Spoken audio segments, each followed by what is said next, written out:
Hello, and welcome to the very first episode of the Hub at Path Superstar Series podcast, where we get to highlight amazing individuals working in the Fedcap Employment Services Network. It's a boots-on-the-ground look at our everyday heroes. It's our love letter from the front line to the front line, and it starts right now.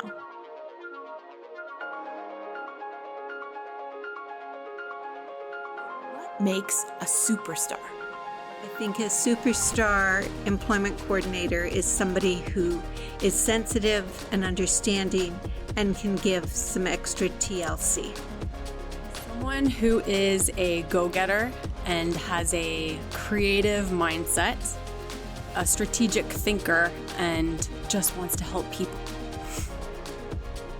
Administration and organization, interpersonal skills, problem-solving skills, knowledge of employer resources, and employer relations. If you have 3 of these, you're good. If you have 4, you're great. If you have 5, well, that makes you a superstar. What makes a superstar? A superstar is someone who may not have had the straightest line in their career path, somebody who has transferable skills, and somebody that wants to help people. For me, it's heart and grit.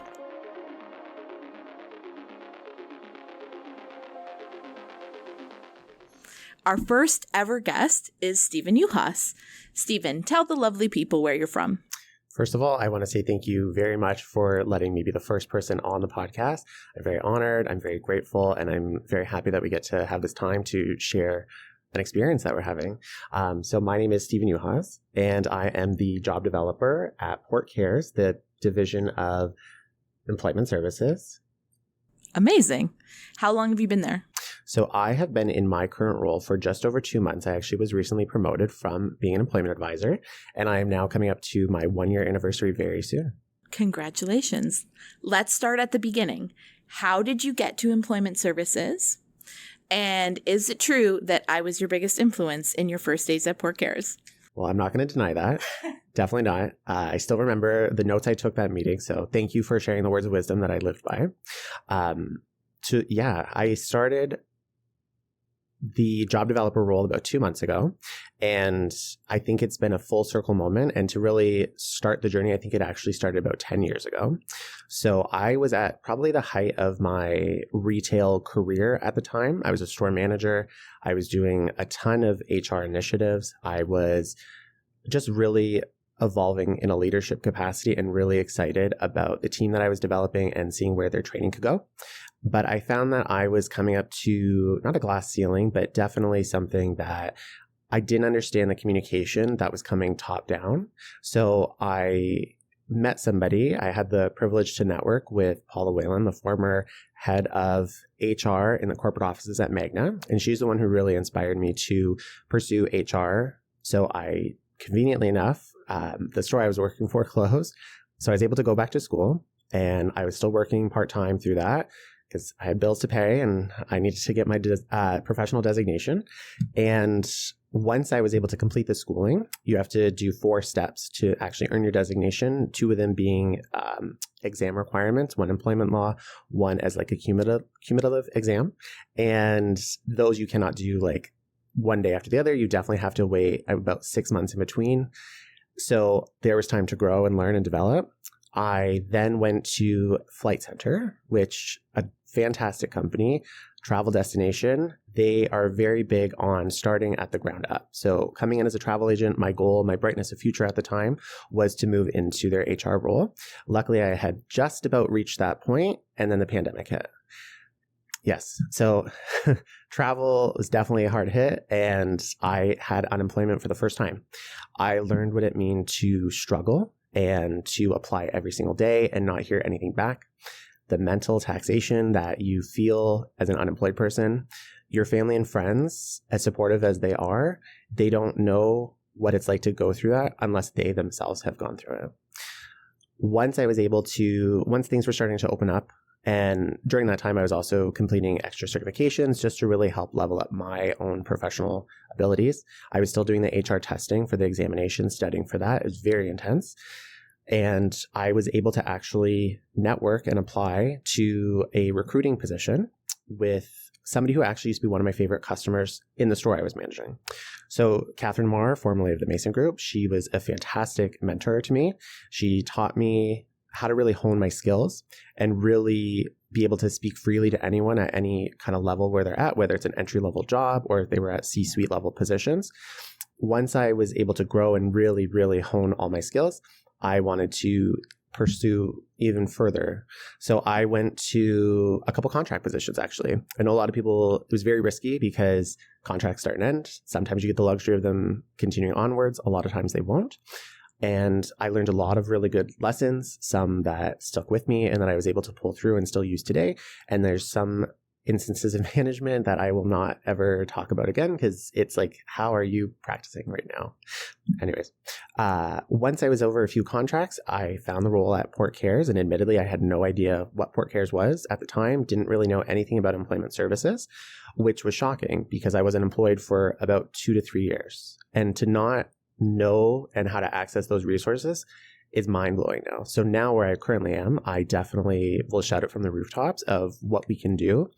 I think there's a very big stigma around who we help, which I would love to get rid of the stigma because we help anyone no matter where they are in life, whether they are a heavily barriered person,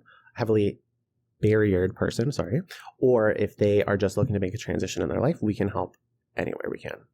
I love that message. Absolutely. We help everyone. Mm-hmm. So the format of the show is basically the classic hero story, a triumph, a tribulation or tragedy, and the learning that comes from that. So tell me your biggest win to date. What is on the Stephen Yuhas highlight reel? Great question. Thank you. The biggest accomplishment most recently, when I stepped into the role 2 months ago as job developer, I had 10 days to put together a job fair. It was very intense, but it definitely took all of the tools in my wheelhouse to pull it together, my networking capabilities. I ended up getting 28 employers to commit and show up to our job fair, which was double the amount we had previously. We had about 200 attendees. Not even all of them were from our own services. So it was great that we were able to share the network message, and people from St. Catharines, Niagara Falls, all their job seekers came out, and there was a really, really good turnout. That's incredible. Hmm. Dang. Yeah. 10 days? 10 days. And shout out to the entire team at PC Works Employment. Everyone was on point. Everyone did what they needed to do. Managing 200 people on a sunny day was not easy because you can still only have a certain amount of people before it gets very overwhelming and crowded. And even the employers were very thankful and appreciative and had great feedback. I love that. That's amazing. So now let's move into the tragedy part. Tell me about a time where things went really wrong and how you got out of it and what did you learn? Absolutely. So if I were to think about a tragedy, I have a client that has been with us for quite a few months now. It's gone through a couple different advisors who've come and gone. And I don't think they realize how barriered they are to themselves. I had gotten 2 placements ready for them, which is a government-funded action that we can do within the Job Developer Network. And he declined both job offers. And it's like when you go up to bat for somebody and when you ask them point blank, if they offer you a job, will you accept it? And they tell you yes. But then when it actually happens and they just don't follow through, it's very defeating. What I learned from that, though, is you really can't want it more than they do. And people, as much as they might say they are ready to step into a new role, you really have to look at the full picture and really help guide them. I know we're counselors, so we're really big champions on bettering themselves to get to that pre-employment stage and being able to access all the services that we need and that we have. So our digital skills upgrading, the academic, the LBS side of things, it's really great to be able to fill in those gaps and to really show people that you don't have to be stuck in a box, that you can go outside your comfort zone, and we're still going to be there to support you because we're never going to direct you to somewhere that doesn't make sense. But I want to dig into that a little bit because I don't think some people in the network know this, but Port Cares or PC Works is kind of a one-stop shop. So if you can talk just a little bit about how you mentioned literacy and basic skills, how that kind of functions in Port Colborne. Absolutely. So Kaylee Corby, my manager, she's fantastic at running both the employment side and the academic side of things. We are, like you said, a one-stop shop. We have everything under our one roof, which is fantastic. Whether we have our weekly workshops, we have a career club, we have one-on-one sessions, obviously, anytime. We have walk-in appointments available every day. And it really can be, what do you need help with? Is it attaching a file to an email? Is it creating a website? Like, we have the capacity. And what's great is that we can work simultaneously, team within team, that I can open the group chat and say, hey, are you free right now? I have a quick question. This client might need X or Y, and they can get help right then and there. That's so cool.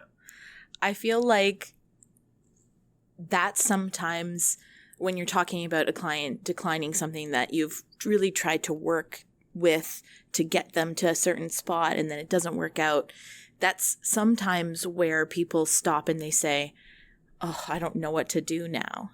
So can I ask, what was the step after 2 declines? Yeah. So with that particular client, it was more of an honest, raw conversation that we had. Obviously, it can't always be happy rainbow. Sometimes you have to get to the nitty gritty and really face those demons head on. They had not been employed for a while. They were very anxious about the socialization, the culture, what it would look like to integrate back into a team again after being unemployed for about 5 years, which is quite shocking. They really referenced myself. They're like, you have it so well. You're so good at what you're doing. I want to do that. And I had to quickly say, what you see is what I present to you in this half an hour, 45-minute meeting we have. You don't know anything outside of this. You don't know what other challenges we're facing, what I go home to at night. My barriers are very different from yours, and don't aspire to be somebody where you don't know the full story. It's great that I'm leading and being a champion for you, but you have to focus on your own self and what's going to help you. What we ended up doing was we got him into a vision board workshop, which I thought could be an interesting way to bridge the gap of meeting new people, socializing, because it was staff-led, so we were there for it, and letting him outside of his comfort zone. Maybe he wasn't the first one to raise his hand to say, this is what I want to do, but he definitely was there and he was engaged. He showed up, which I commend him for. He showed up, which was fantastic. That's amazing. Mm-hmm. Tell me about Vision Board Workshop. I've never heard that before. Yeah, absolutely. So we host a couple different, they're almost like a cover-up to get people that social interaction, especially with the younger generation. I have this client, she spent her first 2 years of high school homeschooled because of the pandemic and lockdown, and she still wasn't really able to make friends. So we hosted a vision board workshop. We do a pot and plant. So outside gardening, it's very tactile. You're using your hands while learning, but then you're also engaging with people subconsciously, which is a fantastic way to kind of subliminally message yourself of, oh, I can have a conversation with somebody maybe I don't know and I'll never talk to again, but it's still building those confidence. And yeah. And those soft skills Mm-hmm. that directly relate to landing the job. Exactly. That's it's all about a transferable skill. Really cool. Really cool. So I guess my next question is, how do you stay motivated to show up for these clients day in and day out? Great question. Because as you know, this role can be mentally very draining. Unless you're in the role, I don't think you really understand how much of a marathon it is every day.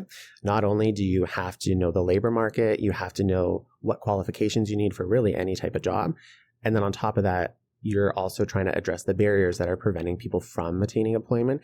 And whether it's self-made or it's physical barriers, whatever it might be, how do you deconstruct that to make it possible? So every day it is motivating to me in itself, because it's such triumph when you can get those wins, because you are changing people's lives. You're getting people jobs, you're transforming them, you're taking them out of a place where maybe they never saw themselves getting out of, and then they're into a new role, they're becoming more self-sufficient, they're learning soft skills that they're going to take with them outside of work into their own lives. So I think the actual work itself is what is the motivation. That's amazing. Mm-hmm. I love that. It really is hard work. Hard, but also hard. Exactly. Yeah. We wouldn't be the hub, speaking of heart, if we didn't pull on the heartstrings a little bit. So my next question is, what is your proudest moment so far? Well, within the first couple months of me starting at PC Works Employment, we do a lot of outreach in general, but I happened to be the person doing outreach at the Port Colborne Library. And this gentleman walked in with his girlfriend at the time. He had just moved to Port Colborne. He just got out of jail. He wanted to start his life, turning it around. So I gave him my card. We booked an appointment. He came in the following week. He definitely learned a lot about himself in the time. He faced homelessness. He faced addiction problems, incarceration. He was in jail for quite a few times. And throughout that, I almost want to pause that. Right? That's a lot. That's a heavy load. Yeah. So he, through the time, it was very eye-opening to see what he was born into and how he overcame it. So from like being raised in not a very conducive environment of like from both of his parents, and just hearing the traumas that he still lived with and that he took on. But the fact that I was now telling him, well, yeah, you can do something. You can absolutely do that. And I'm going to help you do it. Mm-hmm. So it's not necessarily saying I'm going to do it for you. I'm going to do it with you. We're going to do it together, because it's a 49-51 relationship. We'll never be at 100% if you don't do your part. And he is now very clean and sober. He now has aspirations to become an advocate for homelessness, anti-drug use. He is now in school through the Better Jobs Ontario program. So he is getting his accreditations to really become a support worker. That's incredible. Yeah. He's fantastic. Wow. And do you guys stay in touch? Yes. So even though he's in school, I still see him every so often, do some catch-ups, follow-ups, making sure he's happy. He has struggled a little bit in school, but what is great about it is he's learning the skills that he does not want to imitate from the people he's learning from. So he's actually growing from the hardships of school and really facing the adult education. And he invited me to his wedding. Come on. Yeah. That's incredible. So to close it out, I'm a big fan of a pump-up jam. And my overall dream, I guess would be to build a playlist of all of my guests' pump-up jams. So the final question is a bit self-serving, but if you were a WWE wrestler, what would your intro song be? Well, it's very tough to answer, but I got to throw it back. Work Bitch by Britney Spears. I love it. Britney forever. Thank you so much for being here with me today. It's been incredible just chatting with you and hearing about your amazing work. I really want to thank you for taking the time. And I guess the only thing left to do is, if there's anything that you want to say directly to the network, you can look in that camera right there and give it a whirl. Absolutely. First of all, thank you again for having me. It was a pleasure coming out and talking and just sharing my experience so far. What I would love to say to the network is, as hard as our jobs are, never forget that it's not about us. It's about the clients first. And it's always about trying to help them and get them to where they need to be. And that in itself is a reward, because it will just go tenfold.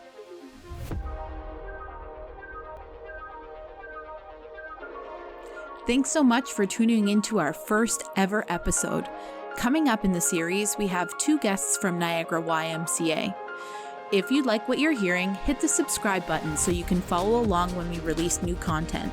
And if you work under Fedcap and would like to come on the pod, please get in touch. We'd love to have you. That's all for now. I'm your host, Matea. Stay tuned for more.